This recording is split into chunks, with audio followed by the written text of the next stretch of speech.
Wellman TV. Marshall Ortega. Like ka naman dyan, idol.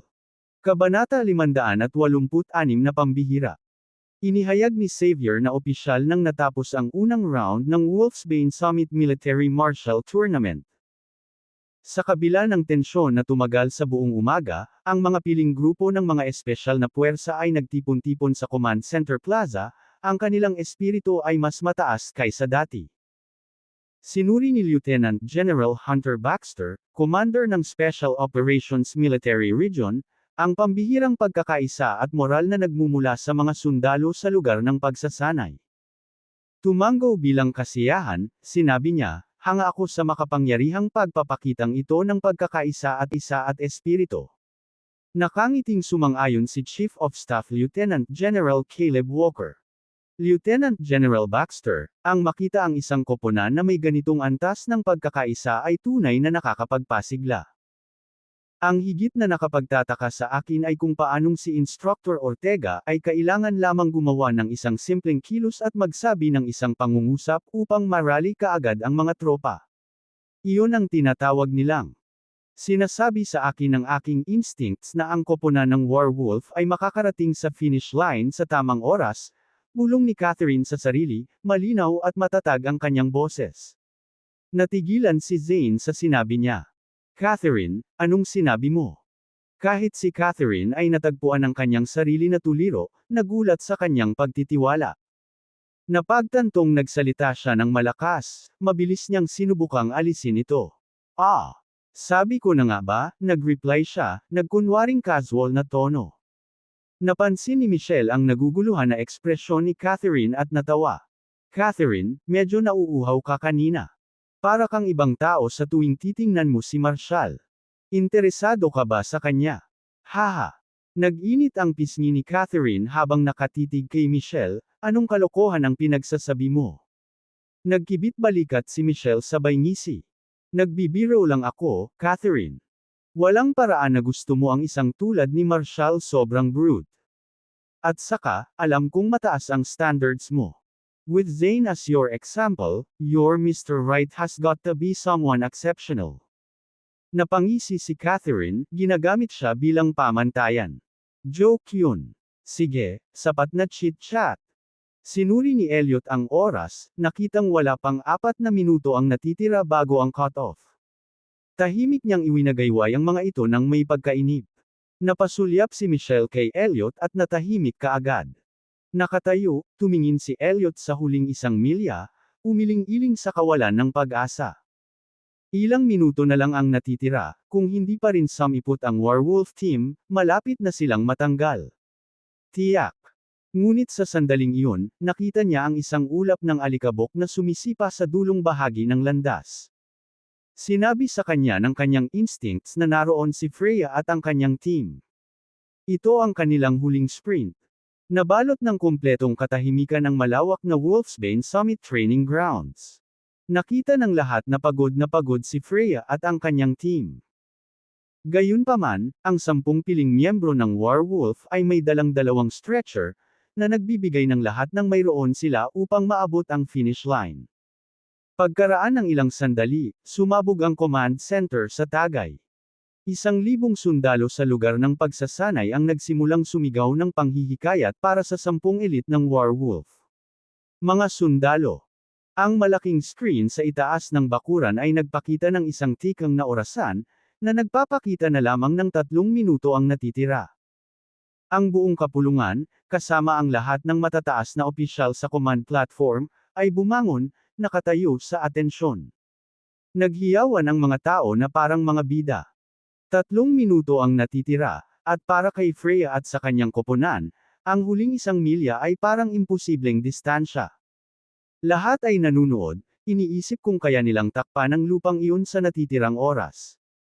Kung sila ay nabigo, sa pamamagitan ng mga patakaran ng pagsasanay na ito, ang Warwolf ay aalisin. Sa malawak na training ground, mahigit 1,000 sundalo mula sa Special Operations Military Region ang sumigaw ng kanilang suporta. Lahat ng 7 punong instructor ay tumayo, labis na naantig sa eksenang nasa harapan nila. Ilang taon na ang lumipas mula nang makita nila ang gayong pag-iibigan at pagsinta. Anong uri ng puwersa ang maaaring magbigay ng inspirasyon sa bawat sundalo dito na mag-rally para sa 10 miyembrong pangkat na ito, maging ang kanilang mga katunggali?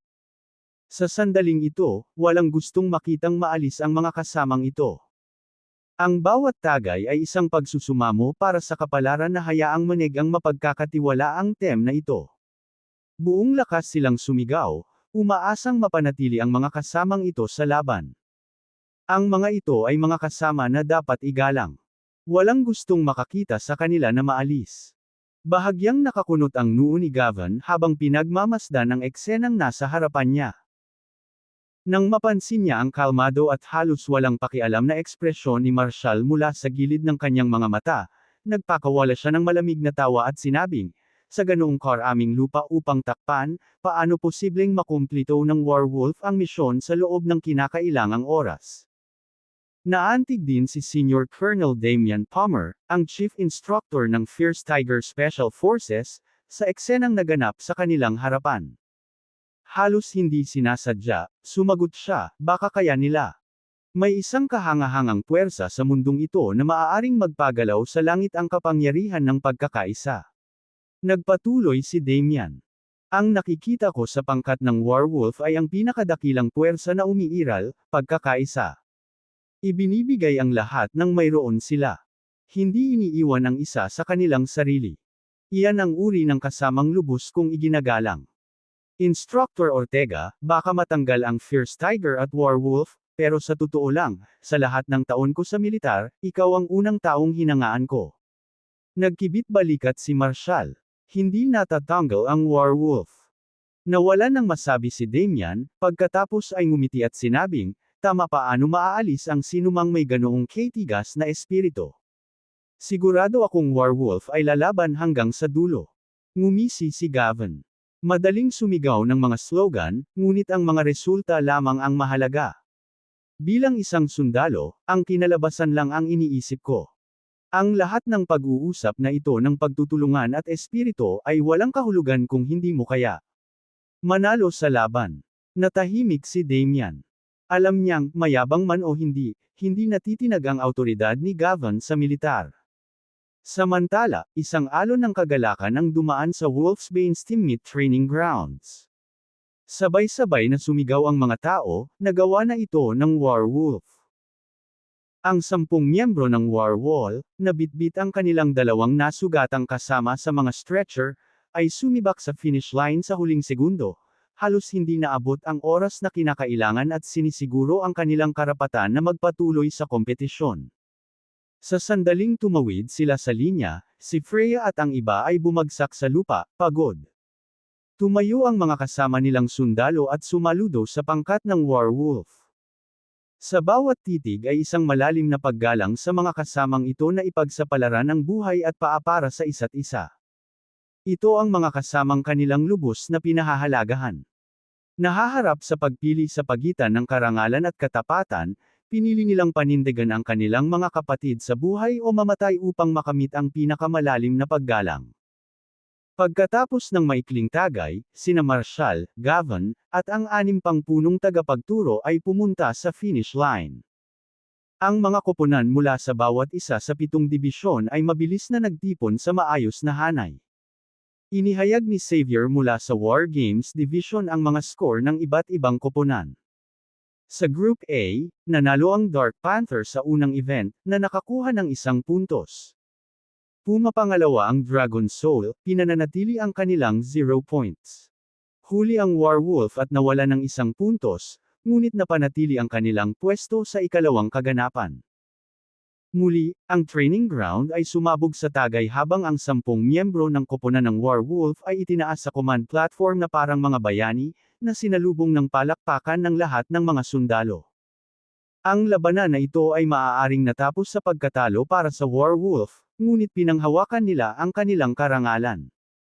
Si Emilio at Locke, na inaalaya ng dalawang kasama, ay lumapit kay Marshall. Instructor Ortega, salamat. Tumayo sila sa atensyon at nagbigay ng pinakamagalang na saludo. Tinapik sila ni Marshall sa balikat. We're comrades, no need for thanks. Just focus on getting better. Dahil doon, tumalikod siya at naglakad pabalik sa Werewolf Special Forces. Habang pinagmamasdan nila ang matangkad at matatag na figure ni Marshall na lumilipat sa sikat ng araw, naramdaman ng mga piling tropa ng Dragon Soul Special Forces ang hindi inaasahang pakiramdam ng kawalan ng laman sa kanila. Ginagawang pambihira ang karaniwan. Lumingon si Hunter kay Caleb. Ano ang inaalis mo sa mga eksenang nasaksihan natin sa kompetisyon kaninang umaga? Ang isang commander na maaaring isantabi ang pride at personal na kaluwalhatian para sa kapakanan ng kanilang mga kasama at ang misyon ay mamumuno sa isang hindi magagapi na koponan. Ang katangian ng isang squad ay tinukoy ng commander nito. Mula nang sumali si General Ortega, ang Werewolf Special Forces ay nagsimulang magpakita ng kalamangan na dati ay mayroon ito. Sa panahon, sila ay tiyak na mabawi ang kanilang dating kaluwalhatian. They'll be an unstoppable force. Ngumiti si Hunter. Iyan ba ang pinaniniwalaan mo? Commander Baxter, opinyon ko lang yan, hindi official assessment. Kung ano ang magiging resulta ng tournament na ito at kung ano ang hinaharap, hintayin na lang natin. Pinagmamasdan ni Hunter si Marshall habang lumalayo, naging seryoso ang kanyang ekspresyon. Sige, pagkatapos ngayong hapon, titingnan natin kung makakabalik si Werewolf at makakabangon sa tagumpay. Kung tunay na mapapalitan ng Werewolf ang mga bagay-bagay, personal kong igagawad sa kanila ang kanilang mga medalya. Pagkatapos ay bumaling siya kay General Martin Wright. Kanina pa kita nakikita sa event na ganito. Ang apo mo, Freya, proud ka ba sa performance niya ngayon? Tumawa si Martin. Okay lang ang ginawa niya. Talagang kahanga-hanga ang pagganap ni Freya. Ngunit ang inaabangan ko ay ang panunood ng Werewolf Special Forces sa sandaling ang alas ng Special Operations Military Region umakyat pabalik mula sa ilalim ng bato upang sumikat muli. Sa tingin mo babalik si Werewolf? Nakangiting tanong ni Caleb. Kumpiyansa na tumanggo si Martin. Mula pa lang sa unang round na ito, nakikita ko na sila ay may kahanga-hangang pinuno. Ang isang namumukod tanging komandante ay may natatanging kakayahan na magbigay ng inspirasyon at ilipat ang mga puso at isipan ng lahat ng mga sundalo, isang katangian na karamihan ay hindi maaaring magsimulang tumugma. Huwag mag-alinlangan na ang Werewolf Special Forces ay lalaban sa kanilang paraan hanggang sa tapusin sa pinakakahanga-hangang paraan. Mataimtim na tumanggo si Hunter. Mayroon kang matalas na mata, at sigurado akong matutupad ang iyong mga salita. Pumunta tayo sa mess hall. Kakailanganin natin ang ating lakas para sa hapon upang makita ang higit pa sa pagganap ng Werewolf. Habang ang lahat maliban sa Dragon Soul Special Forces ay tumungo sa mess hall, pinigilan ni Gavin ang kanyang koponan, pinaalis na sina Emilio at Locke sa infirmary, ngunit ang iba pang mga sundalo ng Dragon Soul ay nanatili sa nakakapasong training ground sa ilalim ng utos ni Gavin. Nakatayo sa harap ng kanyang koponan na may mabagsik na mukha, hinarap sila ni Gavin. Bago magsimula ang kompetisyon sa hapon, hayaan mong ipaalala ko sa inyong lahat ang tunay na diwa ng isang sundalo at kung paano dapat kumilos ang isang walang talo na koponan sa larangan ng digmaan. Ito ay tungkol sa pagpapanatili ng isang pusong bakal, isang espiritu ng katatagan, at isang hindi natitinag na determinasyon na manalo. Oo, maaaring naruroon ang sentimental at mahabagin na damdamin, ngunit hayaan kong linawin sa inyong lahat ang isang bagay, ang digmaan ay walang awa, at palaging may mga sakripisyo. The true purpose of war is victory, not sentiment, mariing pahayag ni Gavin. Kung nandito ka para lang sa sentimentality, hindi ka bagay sa battlefield. Pumunta ka sa likuran at mag-enjoy sa romansa kung iyon ang habol mo. Narito, ang hinihingi namin ay ang matatag na determinasyon at mga resulta na humahantong sa tagumpay. Maaari kang maging tapat at mahabagin, ngunit kung ang resulta ay kabiguan, ang larangan ng digmaan ay mag-iiwan sa iyo ng isang resulta lamang, kamatayan. Kaya, tandaan ito, hindi mahalaga kung sino ang gagamit ng kung anong mga taktika para makakuha ng pabor, o kung sino ang gumamit ng mga manipulative trick, ang pangunahing prinsipyo ng Dragon Soul ay ang tumutok lamang sa resulta ng isang laban. Kung walang resulta, lahat ng iba ay walang halaga. Para sa long-range sniper hold ngayong hapon, kailangan mong makamit ang buong marka sa 1 milyang marka. Isa itong misyon na kailangan mong tapusin. Sa pamamagitan lamang ng pag-score sa seryeng ito makakasiguro ang Dragon Soul ng ganap na kalamangan sa huling round. Ang Dark Panther ay nasa unahan ng 1 punto sa amin, at wala kaming ideya kung ang Werewolf, kasama ang lahat ng kanilang hindi mahuhulaan, ay maaaring makabalik sa huli. Ayokong makita ang Dragon Soul, na nanguna sa unang 3 round, na knockout sa huling sandali. Sige, pumunta ka na sa mess hall. At pagkatapos ng tanghalian, bumalik ka kaagad sa iyong mga silid para magpahinga. Sa pangunguna ni Morris, ang Dragon Soul Special Forces ay tumungo sa mess hall, bawat isa ay tahimik sa kahabaan ng paraan. Ang mga salita ni Gavin ay tumama ng husto, sa digmaan, ang kinalabasan ang pinakamahalaga, hindi ang damdamin. Kung pinasyahan ka ng emosyon sa larangan ng digmaan, hindi na ito digmaan. Ang malupit na katotohanan ng digmaan ay isang bagay na hindi mo matatakasan. Gayunpaman, nababagabag sila sa tanong kapag nahaharap sa isang sitwasyong tulad ngayon, pipiliin ba nila tumayo at lumaban ng sama-sama, o iwawaksi ba nila ang lahat ng pag-aalinlangan upang matiyak ang pangwakas na tagumpay? Ang bawat sundalo sa Dragon Soul ay nakikipagbuno sa tanong na iyon sa kanilang mga puso, sinusubukang ayusin kung ano ang totoo, kung ano ang mali, kung sino ang tama, at kung ano ang mali sa loob ng dining hall, sinalubong ni Morris, Bill, at iba pa sina Marshall, Ernest, at Frey habang papasok sila. Huminto si Morris at tumawag, General Ortega. Sinulyapan siya ni Marshall, napansin ang nag-aalinlangang tingin nito. Anong problema? Feeling guilty. Agad na umayo si Morris, at siya, si Bill, at ang iba ay sumaludo kay Marshall. General Ortega, salamat sa Werewolf Special Forces. Nagtaas ng kilay si Marshall. Nakikita ko sa mga mata mo ang pag-aalinlangan. Natigilan si Morris. Kung may respeto ka sa bawat sundalo sa Werewolf, inaasahan kong ibibigay mo ang lahat at talunin mo ang Werewolf sa 2 kaganapan ngayong hapon. Iyan ang ibig sabihin ng paggalang sa iyong mga kasama. Ang pagkahabag o pasasalamat sa iyong kalaban ay isang insulto sa iyong pinaka-iginagalang na mga kasama. I want to see your best performance. Show Werewolf your strength. Huwag mo akong pababayaan. Natigilan sina Morris at Bill, ngunit isang panibagong determinasyon ang sumilay sa kanilang mga mata. Oo, sir.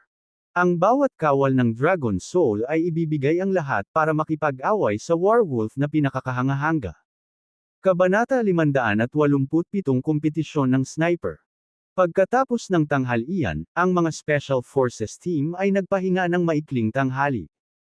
Isang 1:30 p.m., sinimulan ng 7 elite team ang ikalawang round ng unang event sa kanilang cross-country march. Ang yugtong ito ay sumasaklaw sa isang nakakapagod na 3.5 milya na may higit sa 40 na ambush point, ng kaaway na nakatago sa makitid na mga landas, na sinusundan ng 6 na milyang armadong sprint. Sa team-based na kompetisyon na ito, kahangahangang gumanap ang bawat squad. Nakumpleto ng Dragon Soul, Dark Panther, at Werewolf Squad ng Group A ang gawain sa loob ng itinakdang oras at mga limitasyon ng marka.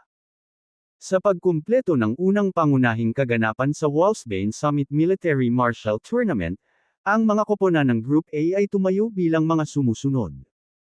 Nanguna si Dark Panther na may 3 puntos. Sumunod ang Dragon Soul na may 2 puntos, inilagay sila sa pangalawang pwesto. Ang Werewolf, dahil sa negatibong 1 point na marka mula sa 19 na milya na weighted march, ay nauwi sa 1 punto sa kabuuan, na nagpunta sa kanila sa ikatlong pwesto. Sa 3 p.m., ang unang kaganapan ng cross-country march opisyal na natapos. Pagkatapos ng maikling pahinga, naghanda ang mga koponan para sa ikalawang kaganapan ng torneo, na magsisimula sa 3:30 p.m. ang individual na military skill sniper competition. Ang kompetisyon ng sniper ay nahahati sa 3 round na 12-mile long-range sentinel shot, isang 0.3 milya na precision shot sa ilalim ng simulate na mga kondisyon sa gabi, at 0.3 milya na gumagalaw na target na shot. Sa 3:30, inihayag ni Xavier ang pagsisimula ng unang round ng sniper event, ang isatuldok tugitling MILYA Long Range Sentinel Shot. Ang bawat isa sa tatlong pangkat ng mga espesyal na puwersa ay nagpadala ng isang miyembro pasulong sa makipagkumpetensya. Una ay si Colonel George Loman mula sa Dark Panther Special Forces, isang nangungunang sniper na patuloy na nangunguna sa mga long-range shooting event sa mga nakaraang tournament ng militar at kabilang sa nangungunang 3 sniper sa buong militar. Mabilis na inayos ni George ang kanyang rifle, nakalibrate ang kanyang paningin na nagpuntirya, at nagpaputok. Sa loob ng 4 na minuto at 39 na segundo, nakamit niya ang isang perpektong marka, 10 shot, at fan bullseye, na nakakuha ng karagdagang puntos sa Dark Panther, na dinala ang kanilang kabuuan sa 4. Sumunod ay si Bill mula sa Dragon Soul Special Forces, na nireranggo din sa nangungunang 3 elite sniper sa Special Operations Military Region. Ang mga galaw ni Bill ay walang putol na pag-assemble, pag-calibrate, pagpuntirya, at pagpapaputok, lahat ay dumaloy ng magkasama sa isang maayos na pagkakasunod-sunod. Ang kanyang score, 4 na minuto at 35 segundo, 10 shot, 10 bullseye, nakakuha ng Dragon Soul ng isa pa. Point, na itinaas ang kanilang kabuuan sa 3, kahit na nanatili sila sa pangalawang pwesto. Sa wakas, ipinadala ng Warwolf Special Forces ang kanilang sniper, si Teniente Derek Myrid, sa linya. Umiskor si Derek ng bullseye sa kanyang unang 9 na shot, ngunit dahil sa biglaang pagbabago sa bilis ng hangin, tumama ang kanyang huling shot sa labas lamang ng center ring, na umiskor ng 9 na puntos. Ayon sa mga patakaran, nagtay muna sina Dark Panther at Dragon Soul sa round na ito, bawat isa ay nakakuha ng 1 puntos. Ang Warwolf, gayunpaman, ay pumangatlo at natalo ng 1 puntos. Dahil doon, bumaba ang kabuoang score ng Warwolf sa 0, na nagtulak sa kanila pabalik sa ibaba ng mga ranggo. Natapos ang 12 milya na Sentinel Shot event, na nag-iiwan sa Warwolf sa isang dehado. Para sa Warwolf, nasa ibaba na ng scoreboard, ang kinalabasan na ito ay isang seryosong pag-urong. Kung sila ay muling mag-alinlangan sa natitirang 2 round, ang Warwolf Special Forces ay nasa isang delikadong posisyon. Ang malungkot na pagganap na ito ay nagdulot kay Silas ng matinding pagkabalisa. Lubhang. Kung magpapatuloy ang trend na ito, maaaring mag-pack up ang Warwolf Special Forces bago ang ikatlong kaganapan ang Freestyle Combat Competition kahit na nagsimula. Ang pagkakasunod-sunod kung saan ang bawat katunggali ay ipinadala ng husto ay meticulously binalak ni Marshall. Sa unang round na ito ng isatuldok tugitling MILE Long Range Sentinel Shot, pinili ni Marshall na huwag magsimula kay Ernest, na kabilang din sa nangungunang 3 elite sniper sa militar, sa halip ay itinalaga ang 12 milya na fixed target sa kanilang promising rookie na si Derek. Instructor Ortega, na may mga bagay na mukhang ganito. Marshall interrupted Silas, "The competition's just begin, no need to worry. We're still in control. Worst case, we take them down in overtime. Pero masyadong malawak ang score gap namin," sabi ni Silas, halata ang kanyang pag-aalala. "Nag-aalala akong hindi tayo makakahabol." Isang mahinahong ngiti ang ibinigay ni Marshall. "Maghintay na lang tayo at maghintay." Nagsimula ang ikalawang round, na may simulate na 0-3 gitling MILYA Precisionite Sniper event na ginanap sa Wolfsbane Summit Military Training Base. Ang bawat kalahok ng koponan ay pumasok sa panloob na lugar ng simulation 10 minuto ng maaga, na inihanda para sa dalubhasang target na kapaligiran. Ang Dark Panther Special Forces ay naglagay ng isang rookie sniper sa pagkakataong ito, si Second Lieutenant Gus Labadie. Sa kanyang unang malaking kompetisyon, nagtagumpay si Gus ng mga perpektong 10 para sa unang 9 na target ngunit nabigo sa huli. Naka-score lang ng 7. Hindi masyadong nabahala si Dark Panther dito. Sa kanilang kabuuang score sa 4 na puntos, malakas pa rin ang kanilang katayuan para sa susunod na round. Para sa Dragon Soul Special Forces, sumunod si Major Laurie Holmes. Nirerango ang ika-6 sa mga pinakamahusay na sniper ng hukbo at isang 4 na taong veterano ng Dragon Soul, naramdaman niya ang pressure sa kanyang unang shot, na tumama lamang ng 9 na puntos, ngunit pagkatapos ay umiskor ng 10 sa lahat ng 9 na natitirang target. Bagamat hindi ito isang walang kamali-mali na pagganap, pinigilan sila nitong mawalan ng puntos. Kung mas mababa ang score ng Warwolf, maaaring manguna pa rin ang Dragon Soul sa round na ito. Ipinadala ng Warwolf Special Forces si Jerome, isang hindi gaanong karanasan sa sniper na ang mga kasanayan sa pagbaril ay hindi nangunguna sa hukbo. Gayunpaman, kilala si Jerome sa kanyang pambihirang katatagan ng pag-iisip, isang kritikal na katangian para sa isang sniper. 10. Pinili siya ni Marshall para sa eksaktong kadahilanang ito at binigyan si Jerome ng isang espesyal na sesyon sa precision night shooting.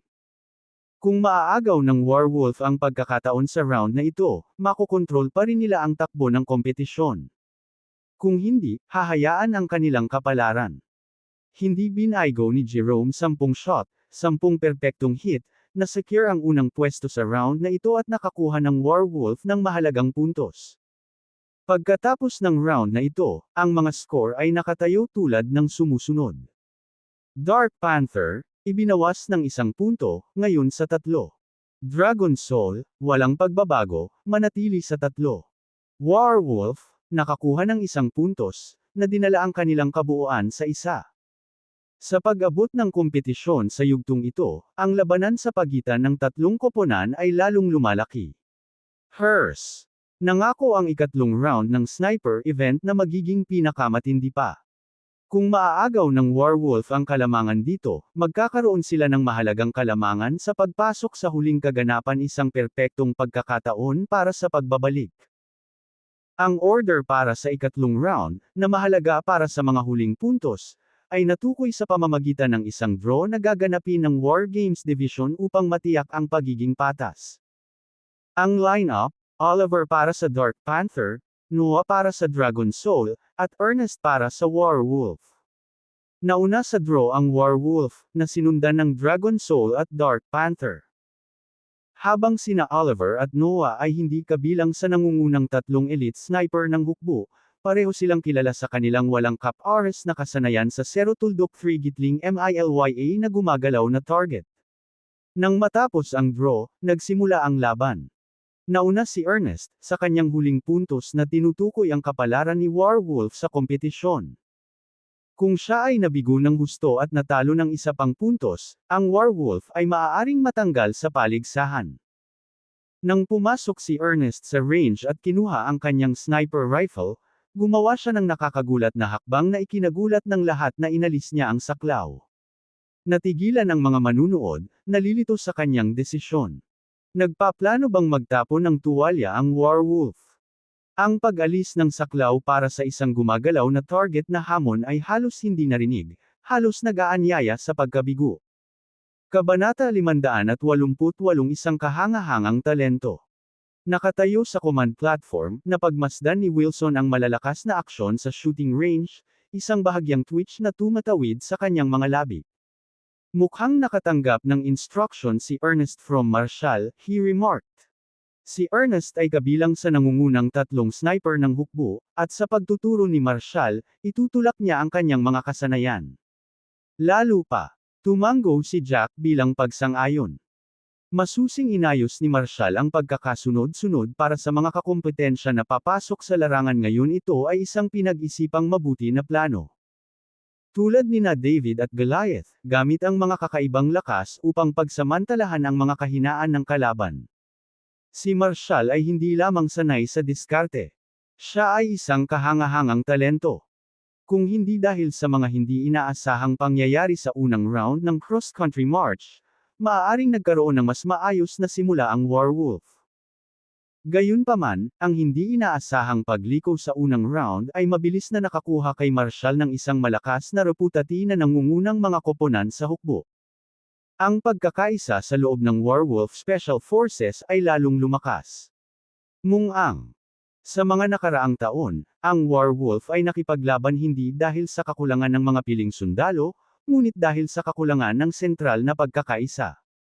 Sa isang solidong ugnayan ng pagtutulungan, ang Werewolf Squad ay hindi mapipigilan. Iyan ang naghihiwalay sa pambihirang talento sa karaniwan. Sa parehong mga sundalo at kalaban, ang simpleng pagbabago ng diskarte at pagkakasunod-sunod ay maaaring ganap na magbago sa takbo ng labanan. Higit pa rito, ginamit niya si Jerome bilang isang hindi inaasahang taktika, na inihagis ang buong senaryo sa gulo. Sa kalituhan, ang mas mahinang koponan ay maaaring sakupin ang tagumpay. Maaaring ito ay mukhang hindi maayos, ngunit siya ay may matatag na kontrol sa lahat. Nakakakilig ang military drills ngayong taon. Hahaha. Napasulyap si Wilson kay Marshall sa command platform, kalmado ang mukha. Siya ay talagang isang kahangahangang talento. Ang Zero Tuldok 3 Gitling MILYA na gumagalaw na target na sniper challenge ay nakatakdang magsimula. Si Colonel Rodwick mula sa Werewolf Special Forces ay pumalit sa kanyang lugar sa linya ng pagpapaputok sa hanay. Lahat ng atensyon ay natuon sa kanya. Nagtaka ang lahat tungkol sa hindi pangkaraniwang pag-uugali ni Ernest. Sinusubukan ba niyang magpakitang gilas, o nawalan siya ng tiwala sa sarili niya? Isang bihasang sniper na pinipiling huwag gumamit ng long-range scoper. Sa lahat ng kanilang karanasan sa mga paligsahan ng sniper, hindi sila kailanman makakatagpo ng ganoong taktika. Ang hindi nila napagtanto ay, ilang araw lang ang nakalipas, nakita na mismo ng Elite Werewolf Special Forces ang ganitong uri ng himala. Ngunit ang kahangahangang gawaing iyon ay nakuha ni Marshall, hindi ni Ernest. Ang mga kasamahan ng Werewolf ay nakakaramdam ng tensyon sa ngalan ni Ernest. Ang pagpindot sa isang gumagalaw na target na halos 1/3 ng 1 milya ang layo ng walang saklaw ay hindi kapani-paniwalang mahirap. Minsang sinabi ni Marshall sa hanay ng Werewolf na ang isang tunay na sniper ay umaasa hindi sa kanilang mga mata, ngunit sa isang ika-6 na kahulugan, isang pakiramdam mula sa puso. Kung wala ang ganitong kahulugan, ang isang tao ay maaaring maging isang mahusay na sniper, ngunit hindi kailanman ang pinakamahusay. Gayunpaman, ang pag-asa sa instinct at puso upang makamit ang katumpakan sa antas ng sniper ay isang napakalaking hamon. Tulad ng sabik na inaasahan ng lahat ang susunod na galaw ni Ernest, isang putok ng baril ang umalingaw siya ay nagpaputok. Ngunit ang putok ay lubusang sumablay, hindi man lang nakakapaso sa gilid ng gumagalaw na target. Pagkaraan ng ilang sandali ng katahimikan, bumungad sa akin ang tawanan ng mga manunood sa labas ng hanay. Tila talagang nawalan ng kumpiyansa ang Werewolf. Maging si Ernest, isang top 3 ranked sniper martial arts expert sa buong hukbo, ay kumikilos ng walang ingat. Si Zane, na nanunood mula sa karamihan, ay nanunuya, sa isang tulad ni Marshall na nangunguna sa kanila, hindi nakakagulat na gumawa siya ng mga miyembro ng mga espesyal na puwersa tulad ni Ernest na kumilos ng padalos-dalos. Paanong sino man ang magiging pabaya sa isang kompetisyon tulad nito? Kahit na ang Werewolf ay nakatali sa Dragon Soul sa 2 puntos, ang pagbaril ni Ernest ay mahalagang hudyat ng pag-aalis ng Werewolves. Ang isang nangungunang sniper martial artist ay nawawala ang isang gumagalaw na target sa 0.3 milya sa isang shot. Kung siya ay makaligtaan ng 2 beses pa, Werewolf ay maaaring mag-impake na rin at umuwi. Kumunot ang noo ni Elliot. May punto si Zane. Ang Werewolf ay walang maraming pagkakataong natitira. Kung ang mga pagkakataong ito ay mawawala, hindi na mababawi. Pagkatapos, nagpaputok si Ernest ng kanyang pangalawang putok, na sinundan ng pangatlo, pang-4, at hanggang sa ika-10 ng sunod-sunod. Ang bawat putok ay dumapo ng husto sa bullseye. Nang mawala ang echo ng ika-10 putok, tumahimik ang mga tao sa labas ng field.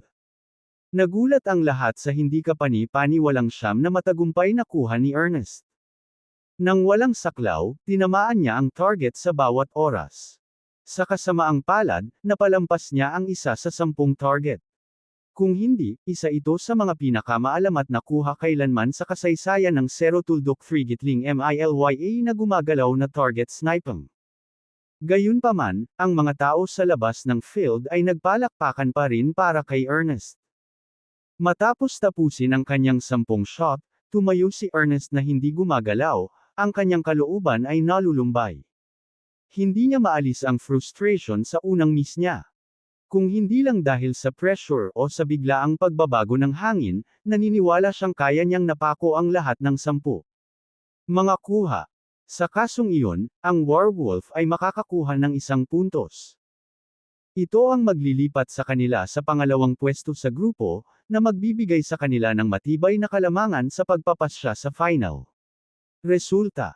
Kung ang mga miyembro ng Dragon Soul at Dark Panther na sumusunod ay nagagawang matamaan ang target ng 10 beses din. Pagkatapos ay ang werewolf ay aalisin.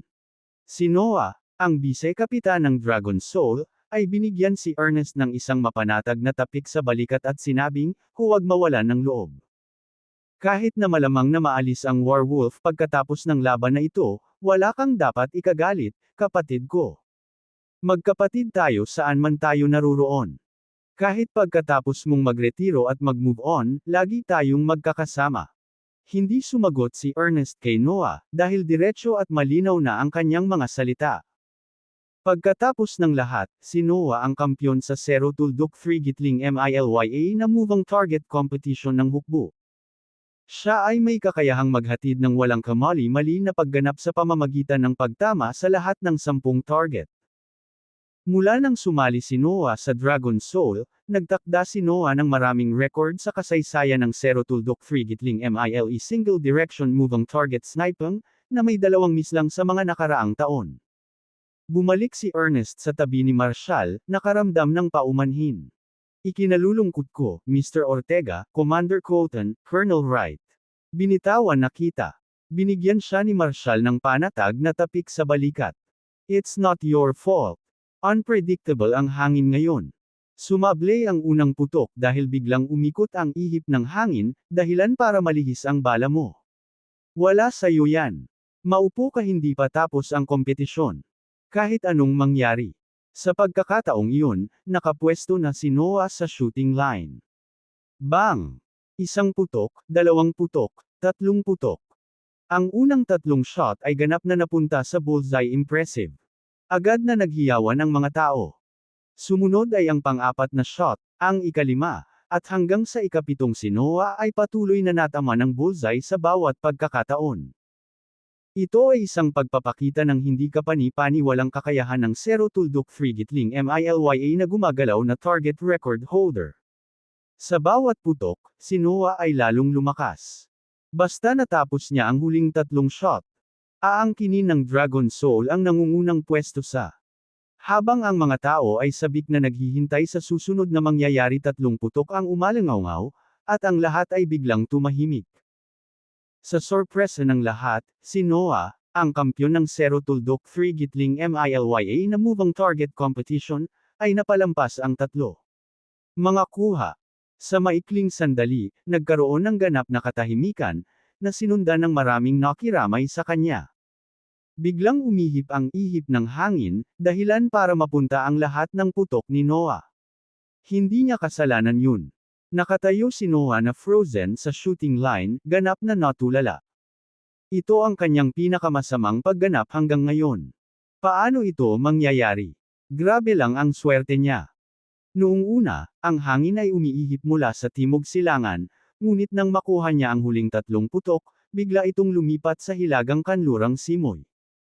Ang di inaasahang pagbabagong ito sa ihip ng hangin ay lubos siyang nawalan ng bantay. Ang mga espiritu ng Werewolf Special Forces, na dating nalulumbay, ay agad na umangat. Gaano man kasunod na gumanap ang Dark Panther, nakakuha na ng 1 punto si Werewolf, pinananatiling buhay ang kanilang mga pagkakataon. Ay ngayon, inaasahan nila ang isang walang kapintasang pagbabalik, na naglalayong talunin ng alinman sa Dragon Soul o Dark Panther sa free fighting round. Kabanata 589 na matindi at nakakakilig. Sa liwanag ng pagganap ni Noah, ang Dragon Soul Special Forces ay natagpuan ang kanilang sarili na pansamantalang natigilan. Natitiyak nila na si Noah ay makakakuha ng mga puntos sa round na ito ng kompetisyon, na haatak sa unahan ng Dark Panther at iniiwan ang marka ng Werewolf sa alikabok. Sa kanilang pagtataka, si Noah ay gumawa ng isang kritikal na pagkakamali. Ang isang pagkakamali na tulad nito ay maaaring mapahamak. Kung matamaan ni Oliver, Vice Captain mula sa Dark Panther ang lahat ng 10 target sa susunod na round, ang Dark Panther Special Forces ang manggaguna sa Group A na may 4 na puntos. Ang Werewolf Special Forces ay mananatili sa 1 punto, habang ang Dragon Soul ay hahawak sa pangalawang pwesto na may 2 puntos. Mapapamahalaan pa rin ang resultang ito. Gayunpaman, mayroon ding alternatibong senaryo. Ito ang kinalabasan na pinaka-gustong iwasan ng Dragon Soul. Sa sitwasyong ito, mapapalampas ng Dark Panther ang 2 target, na ilalagay sila sa pangalawa. Ang Werewolf ang unang kukuha. Matatapos ang Dark Panther na may 3 puntos, habang ang Werewolf ay makakakuha ng isa pa, magtatali sa Dragon Soul para sa pangalawang pwesto sa tig-2 puntos. Sa sitwasyong ito, walang pagpipilian ng Dragon Soul kundi talunin ang Werewolf sa free fighting round. Kung mab-go sila, haharapin nila ang pinakamahirap na resulta, pagkabuwag at muling pagsasaayos. Noon lang, si Oliver, ang Vice Captain ng Dark Panther na pangatlo sa sumabak, ay lumapit kay Noah na nakangiti at sinabing, "Noah, ikaw ang kampyon ng Zero Tuldok Frigitling MILYA na single direction moving target shooting ng hukbo. Wala pang nakatalo sa record mo. Ano ang nangyari sa iyo ngayon?" Ang kakaibang hangin ay halos wakasan ng mga pagkakataon ng Werewolf at nabayaran mo ang iyong titulo bilang Zero Tuldok Frigitling MILYA na gumagalaw na target na kampyon. 3 missed shots, gaano ka ba kawalang ingat para mangyari iyon? Sinama ni Noah ng malamig na tingin si Oliver at umalis. Ngumisi si Oliver, na nagsasabing, "Salamat sa pagpapakita ng kakaibang mga pattern ng hangin ngayon para sa akin. Magiging mas maingat ako, tiyak na hindi makaligtaan ang 3 shot." Bumalik si Noah sa kanyang upuan kasama ang Dragon Soul Special Forces, na halatang inis. Kumunot ang noo ni Gavin at sinabing, "Noah, anong klaseng kamalian iyon? Ang paggawa ng ganoong pangunahing pagkakamali ay hindi katanggap-tanggap. Naniniwala ka ba na napaboran ka ni Werewolf sa pamamagitan ng pagbawi sa 2 kasamahang nawala sa iyo na si Carlier?" Nag-init ang ulo ni Noah. "Chief Instructor Brooks, insulto yun sa akin. Halos 1 dekada akong nagsilbi sa militar, isa akong propesyonal na sundalo. Tumanggi akong ikompromiso ang mga pangunahing propesyonal na pamantayan ng isang sundalo sa personal na damdamin. Habang nagtataglay ako ng malalim na paggalang sa pangkat ng Werewolf, hinding-hindi ako susuko sa gayong mga aksyon, hindi nito iginagalang ang isang karapat-dapat na kalaban.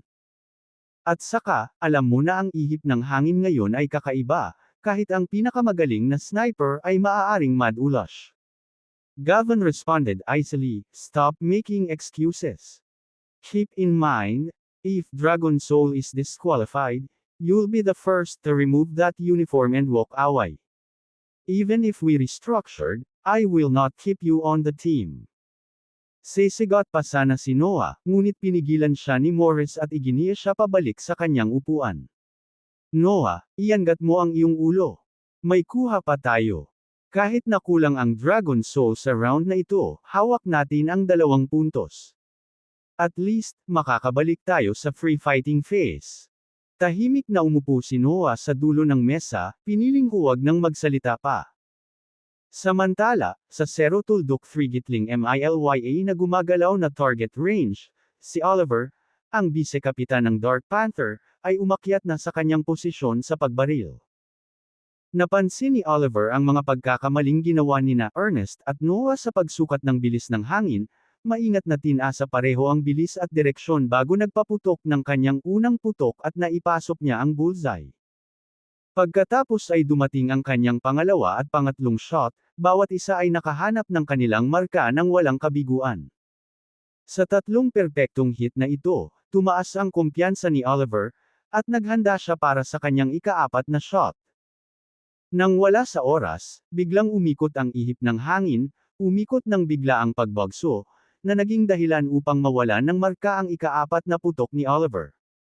Bumilis ang tibok ng puso niya nang itaman niya ang ika-5 putok, ngunit nalihis din ito sa target. Ang swerte ay tila nasa panig ni Warwolf ngayon, na sinisiguro ang kanilang panalo sa round na ito ng kompetisyon. Determinado, itinikom ni Oliver ang kanyang panga at nag-concentrate sa paglapag ng kanyang natitirang mga shot. Kahit na ang lahat ng kanyang mga putok ay dumapo sa target, ang kulang ng dalawa ay nangangahulugan lamang ng pag-secure ng pangalawang pwesto. Nang makita ng Warwolf Special Forces ang kinalabasan, napuno ng kanilang tagay ang hangin. Laking gulat ni Ernest nang mapagtanto na sa kabila ng pagkawala ng isang shot, nakakuha pa rin sila ng mahalagang puntos. Sa sobrang pananabik, nanginginig siya sa tuwa, hinawakan ng mga kamay ni Commander Colton. Nagtaka kami actually. Kaya, natapos ang kompetisyon ng sniper, na siyang pangalawang kaganapan ng paligsahan ng militar. Ang kabuuang standing para sa tatlong koponan sa Group A ay ang mga sumusunod. Siya. Nananatiling nangunguna ang Dark Panther na may 3 puntos, habang ang Dragon Soul ay bumaba ng 1 puntos sa huling round, na ngayon ay may kabuuang 2 puntos. Ang Warwolf, na nakakuha ng 1 puntos mula sa kanilang panalo sa huling round, ay mayroon ding 2 puntos, na nagtabla sa Dragon Soul para sa pangalawang pwesto. Batay sa mga alituntunin ng huling round ng kompetisyong ito, ang Dark Panther ay kwalipikado na ngayong lumabas sa paligsahan, matagumpay na napanatili ang kanilang posisyon sa Special Operations Military Region. Ang Dark Panther Special Forces ay sumabog sa Chasers, na nagdiwang ng kanilang tagumpay. Natapos na naman nila ang kanilang biannual relegation task. Ngayon, malapit nang magharap ang Dragon Soul at Warwolf sa isang free-for-all na labanan na magpapasya sa kanilang mga hinaharap. Sa huling round ng kompetisyon, ang free-for-all na mga panuntunan sa laban ay magkakabisa. 2 miyembro mula sa bawat koponan ang maglalaban-laban, at ang mga huling resulta ang tutukoy kung aling koponan ang lalabas. Sa ibabaw. Sa nakaraang 2 round na nagtatapos sa 1-2 hanggang 2 tie, ang parehong mga koponan ay pantay na naitugma sa final na ito. Tugma. Ang kalalabasan ng 2-person free-for-all battle ang magpapasya kung aling koponan ang aalisin at kung alin ang haharap sa malupit na kahihinatnan ng pagpapawalang bisa ng kanilang numero at muling pagsasaayos. Kasunod ng ikalawang round ng mga laban, ipinahayag ni General Xavier mula sa War Games Division na ang lahat ng mga koponan ay dapat magpahinga sandali pagkatapos ng hapunan. Sa 8 p.m., magsisimula ang panghuling individual na free-for-all na laban para sa Group A.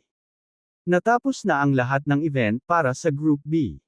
Ang Fierce Tiger Special Forces ay na-disqualify, at ang kanilang bilang ay opisyal na aalisin. Matagumpay na napanatili ng Dark Panther Special Forces sa Group A ang kanilang posisyon at hindi nakasama sa karagdagang kompetisyon.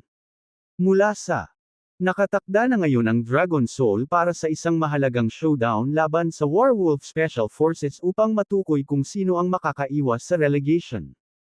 Kung mananalo ang Dragon Soul sa 2-on-2 battle, agad na madi-disqualify ang Warwolf, at babawiin ang kanilang numero. Gayunpaman, kung makatabla ang 2 koponan o matalo ng Warwolf ang Dragon Soul, kakailanganin ng isa pang laban sa hamon upang magpasya kung sino ang matatanggal.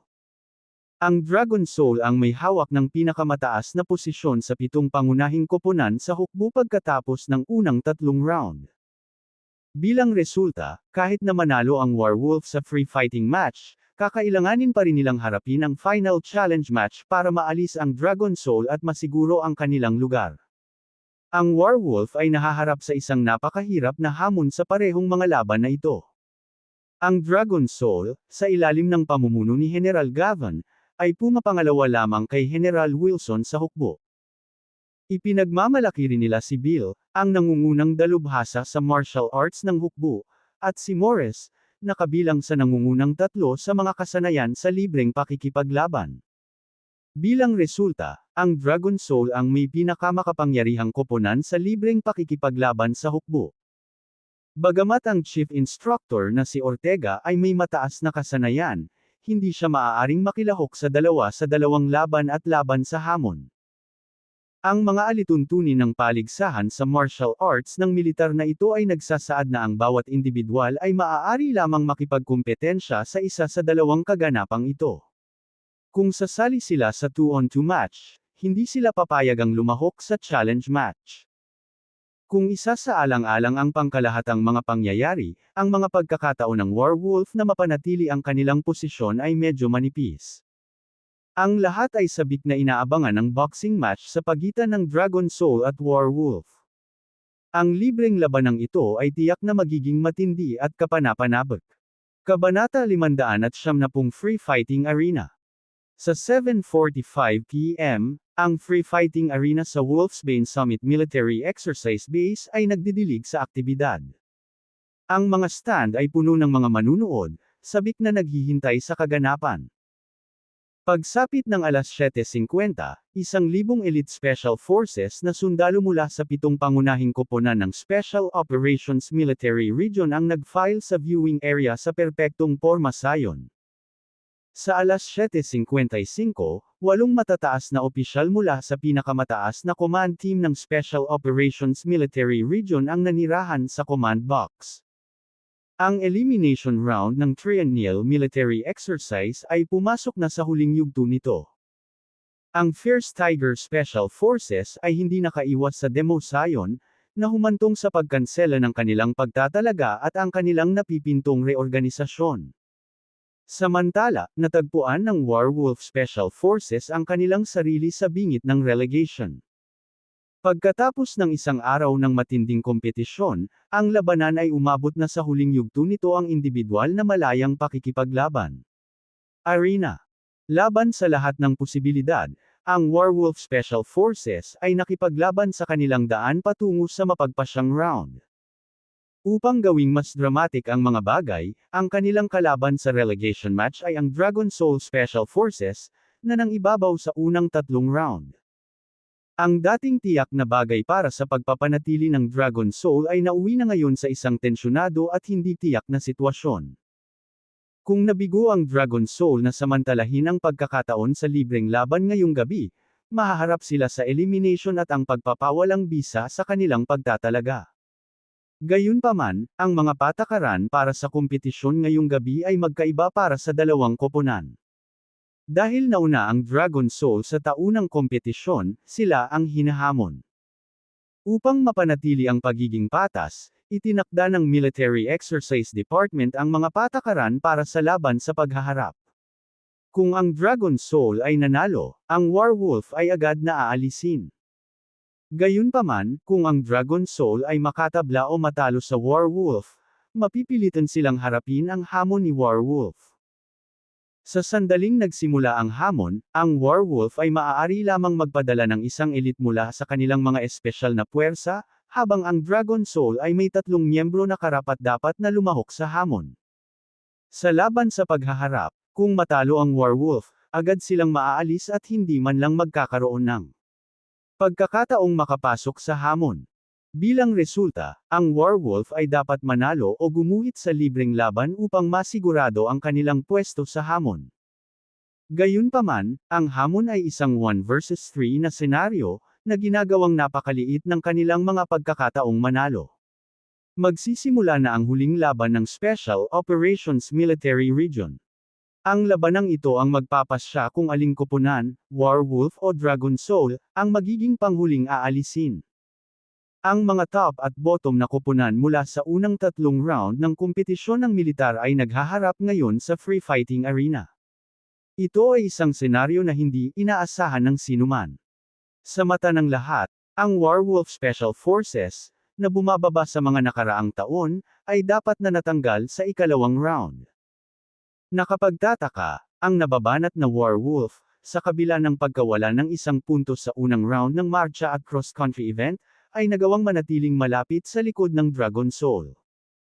Sa isang paligsahan kung saan ang tagumpay ay tila hindi maabot, patuloy silang naghahanap ng mga paraan upang lumikha ng mga pagkakataon para sa kanilang sarili, sa huli ay itinulak ang laban sa libreng labanan na arena. Ang kinalabasan na ito ay nagulat na sa lahat.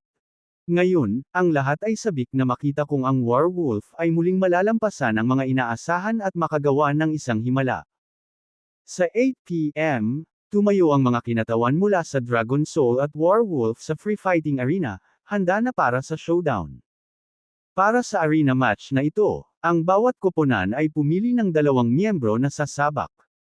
Pinili ng Warwolf sina Mark at Zephyr, parehong dalubhasa sa martial expert. Bagamat wala sa kanila ang mataas na nailagay sa kompetisyon sa labanang militar, nabigong makapasok sa tuktok. 10. Sila lang ang natitira sa Warwolf para umasa sa ngayon. Ito ay alinsunod sa mga tuntunin ng kompetisyon. Bilang mga humahamon, maaari lamang ipadala ng Warwolf ang bawat kalahok upang makipagkumpetensya ng isang beses sa mga individual na kaganapan. Bagamat napakahusay ni Ernest sa personal na labanan, nakipagkumpetensya na siya sa sniper event, na nangangahulugang hindi siya makakasali sa libreng laban.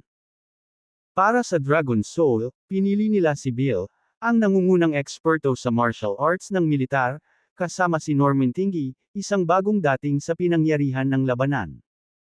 Si Morris, ang kapitan ng Dragon Soul, ay isa sa mga nangungunang eksperto sa labanan sa militar ng militar, na nireranggo sa nangungunang 5 sa lahat ng unit. Gayunpaman, hindi siya umakyat sa entablado. Ang desisyong ito ay isang kalkuladong hakbang nina Gavin at Morris, na ginawa ng may maingat na diskarte sa isip. Kung ang laban ay aabot sa challenge round, gusto nilang tiyakin na mayroon silang sapat na lakas na natitira upang harapin ang hamon ni Warwolf ng direkta. Bagamat bago si Norman, ang kanyang mga kasanayan sa pakikipaglaban ay nasa 3 pwesto sa loob ng Dragon Soul, pagkatapos lamang ni Bill at Morris. Kung sakaling mapagtagumpayan ni Bill at Norman ang tiyak na talunin ang dalawang eksperto sa martial art ng Warwolf sa paghaharap na ito, hindi nakakailanganin ang isang follow-up na challenge round. Gayunpaman, kung ang laban ay magtatapos sa isang tie o ang Warwolf ay makatiyak ng isang kumpletong tagumpay, ang Dragon Soul ay magkakaroon pa rin ng mga nangungunang mandirigma na handa para sa huling round ng hamon. Ang setup na ito ay sumasalamin sa isang maingat na binalak, maingat na diskarte. Opisyal na nagsimula ang laban. Una ay si Bill mula sa Dragon Soul, na nakaharap kay Mark mula sa Warwolf. Itinuro ni Bill ang kanyang kalaban at sinabing, Lieutenant Langdon, sa iyong mga kakayahan, maaari mo ring tanggapin. Wala akong nakikitang tunay na punto sa laban na ito.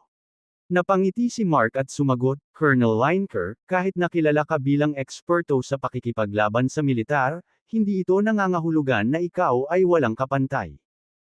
Kahit na ikaw ang top combat expert, hindi ko hahayaan ang Dragon Soul na kunin ang puntong ito ng madali. Magsimula na tayo. Nang matapos siyang magsalita, sunod-sunod na suntok ang pinakawala ni Bill kay Mark. Sa kanyang sorpresa, si Mark, na hindi man lang nakarank sa top 10 sa mga fighting competition ng hukbo, ay napatunayang mas mahigpit na kalaban kaysa sa inaasahan niya. Malakas at matulin ang unang 3 suntok, ngunit walang lumapit kay Mark. Upang idagdag ang pagkabigo ni Bill, ang kampyon na ito ng kompetisyon sa labanan ng hukbo ay natagpuan ang kanyang sarili na nahuli sa mabilis na mga galaw ni Mark. Nawalan pa ng balanse si Bill saglit, halos matamba sa ilalim ng counter ng kanyang kalaban. Huminga siya ng mariin para ibalik ang atensyon. Ang arena ay sumabog sa tagay, malinaw na nakadirekta kay Mark. Sa matinding palitan na ito, nakilala ni Bill ang pagbabago sa estilo ng pagsuntok ni Mark. Nakuha ni Bill, nakilala sa sarili niyang malalakas at matulin na welga, ang kanyang titulo bilang isa sa mga nangungunang eksperto sa militar sa hukbo, ngunit hinamon siya ng nakakagulat na kakayahang umangkop ni Mark. Gumamit siya ng makinis at dumadaloy na mga diskarte upang i-redirect ang mga pag-atake ng kanyang kalaban. Pinilit nito si Bill na makipagpunyagi sa kanyang diskarte. Sa ilang mga pagkakataon, ang tumpak na paggamit ni Mark ng puwersa ay halos nagpabagsak kay Bill sa lupa.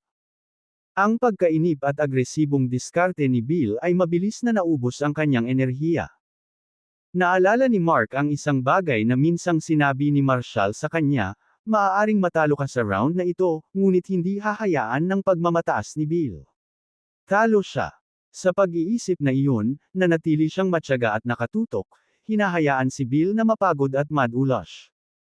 Sa kabilang banda, nilinaw ni Gavin na kailangang manalo si Bill sa round na ito anuman ang mangyari. Gayunpaman, hindi inasahan ni Bill na hindi siya makakapagtanghal sa kanyang pinakamahusay sa harap ni Mark. Habang nagmamadali si Bill, mas lalong nagkakagulo ang kanyang mga galaw, na nagbukas ng pagkakataon F. Mark.